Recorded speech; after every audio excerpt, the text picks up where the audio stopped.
brought me down to the room of death. The two kids are on either side of me. One of them whispered, goes, "We kill you. We kill you now." Images of American journalist and author Theo Padnos, posted while he was kidnapped and tortured for 2 years in Syria in 2012 by al-Nusra, the former affiliate of al-Qaeda, are horrific. A sheer reminder of the brutality of such terrorist groups.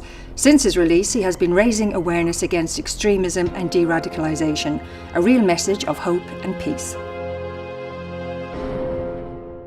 You were a hostage of al-Qaeda for almost 2 years. You spend a lot of time with these people. Did you ever feel that some of the younger captors could be de-radicalised, and could it even be an option for them, or are they there forever?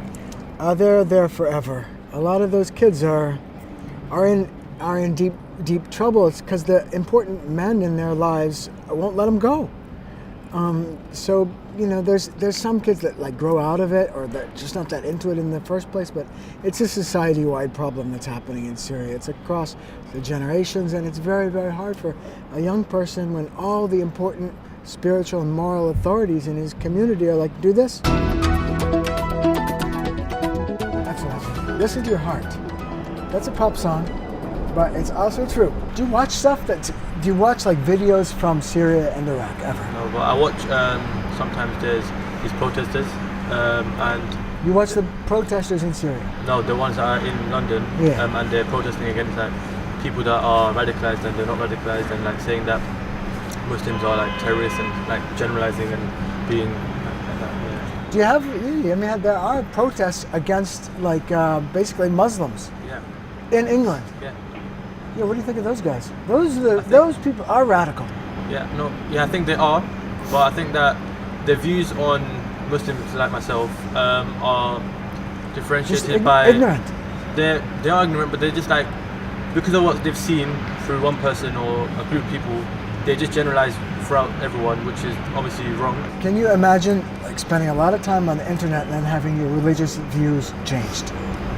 Yeah, but I guess because of my family and because of the people around me, it wouldn't affect me as great as it would have, because I think at a certain point the people around me would tell me that this is wrong, but I don't spend as much time on the internet as I guess other people do. So. Right. Theo is gaining their thoughts and views on the Not Born a Radical campaign. It's been a lively workshop and an interesting day, and here's what they had to say.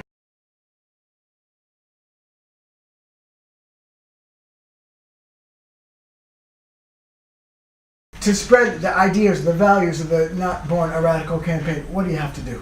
I think to spread the ideas and the campaign, I think targeting mosques and churches and other like religious places, talking to them, talking to people there, talking to like the higher power people in charge like of prayers or something like that.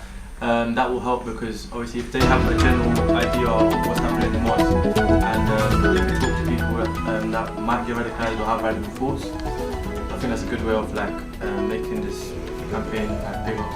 Yeah. Do you have any thoughts about the best way to spread the Not Born a Radical campaign? I think the best way to do it is to start with like young people, because they're sort of like the seeds in the community. They're the ones that are going to grow up and form into the community, or like one's going to be, and they're going to spread the message amongst like their children. So if you start with young people, how young? You can, like around our age, if not younger, because you want to go to a point where they're not too old, where their thoughts can't exactly be changed, but you also want to say kind of young, so you can sort of talk to them like honestly. So if you can talk to young people, and they can, when they grow up, they're going to spread their thoughts to other people as well, and when that spreads among communities, then you're going to get a good message overall. Right. Tell me your thoughts about that. I think using social media, because now we're in an age where everyone's on social media, so that'll be a really good platform to get a lot of people, because it's like it's cheaper and there's a lot more people you can access there. So I think that would be a really good thing to do. So I will ask you, do you have any thoughts about the best way to spread the message or the ideas behind this Not Born a Radical campaign? I think it should start with families in their own homes, so they should talk to each other, because radicalisation happens when someone is isolated from families and friends, and I think it should... Isolated from families and friends, you said? Yeah. Mm-hmm. So I think there should be a better connections between friends and families. I'm the director of the International Observatory of Human Rights, which is a long thing to say, so we say IOHR, makes it much easier. So I'm really glad I've got Theo with me today, and what we're going to do is a quick exercise that's talking about, we've got a campaign running which is Not Born a Radical, and that's quite a mouthful as well. So what we're trying to do is think about different hashtags and what it means to you.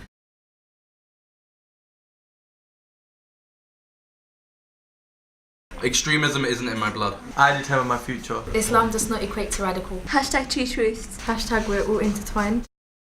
Who came up with Islam does not equate to radical? And that was me.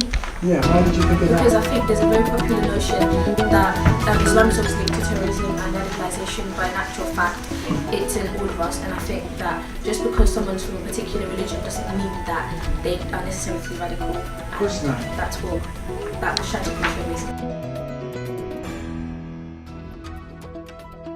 Ada, tell me what you learned from the Not Born a Radical campaign workshop here today.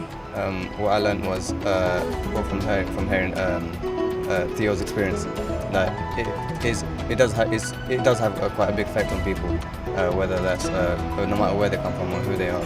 But it does affect everyone in general. I think you hear about stuff like this on the news and you empathise with the person, but it doesn't really hit you until you actually meet the person, and the whole situation seems so much more real and so much more closer to home when you meet the person who's been through that psychological and emotional distress. Theo, when you were talking to the young people about radicalisation and the dangers involved, what kind of reaction did you get from them?